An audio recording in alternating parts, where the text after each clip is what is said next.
Everything you need to know when you're reading out loud when your microphone is part of your job. Hello, I'm Peter Stewart. Welcome to Get a Better Broadcast Podcast and Voiceover Voice.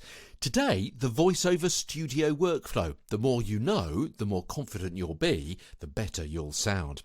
Okay, now this series of podcasts is mainly about your voice, but let's take a quick look at what happens when you go into a voiceover studio.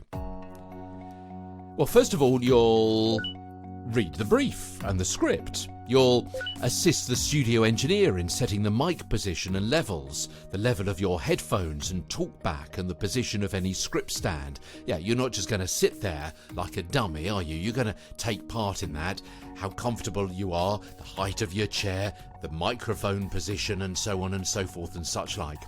Then you'll likely have a first run-through of the script and get any questions answered about the style or the speed, the timing and the tone, the projection, pronunciation and contractions. Now, those might be things like, can I say they'll rather than they will, or do not instead of don't?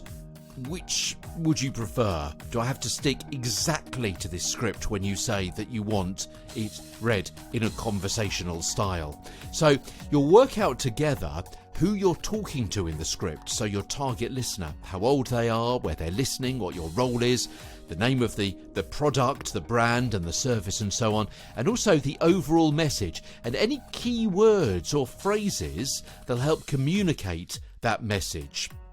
The director will be giving you those kinds of notes. We'll be running through that brief, and we spoke about what the brief will have in it a few weeks ago. Have you understood the script correctly? I mean, it may be that there's a phrase there, also at the food and drink fair, more famous wines.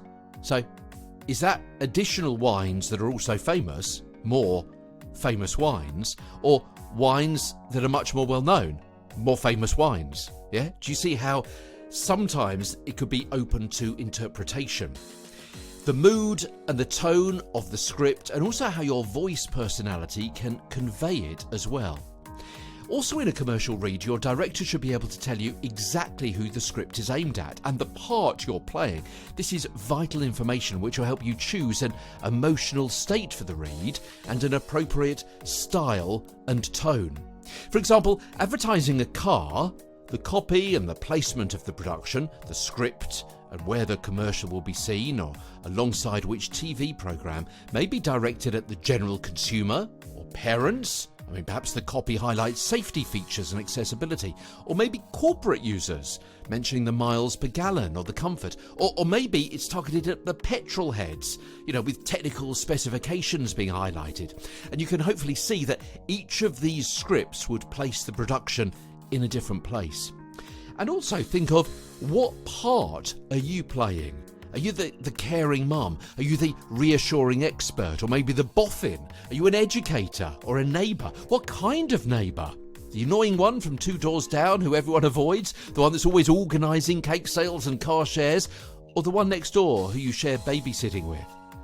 Having the director give you the role and the audience will mean you've got something to creatively respond to help you find your character voice, and then the style of the read, as well as other elements like the pace and the projection, the tone and the pitch.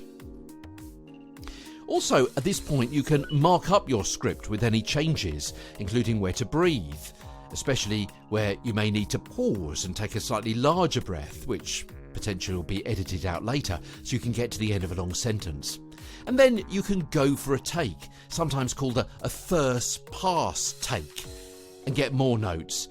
These very first reads are your natural reaction to a script, which are worth capturing both on tape and in your memory to help you in subsequent reads. They're unlikely to be perfect, but they're a good starting point, and you may just strike gold and get a terrific spot-on or unusually creative read.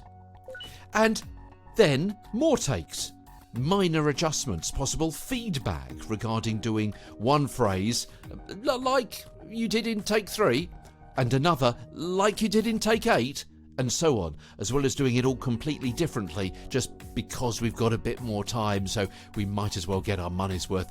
Perhaps try something completely outrageous. Push the envelope. out of the box, off the top of your head. Go wild. Go crazy. Let's just see what happens with our last few minutes left.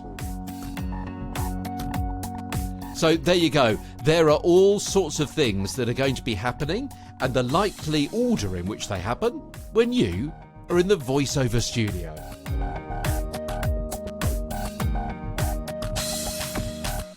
And that's today's edition of Get a Better Broadcast Podcast and Voiceover Voice. Tomorrow, how to make a sound engineer your friend as we continue. From London, I'm Peter Stewart.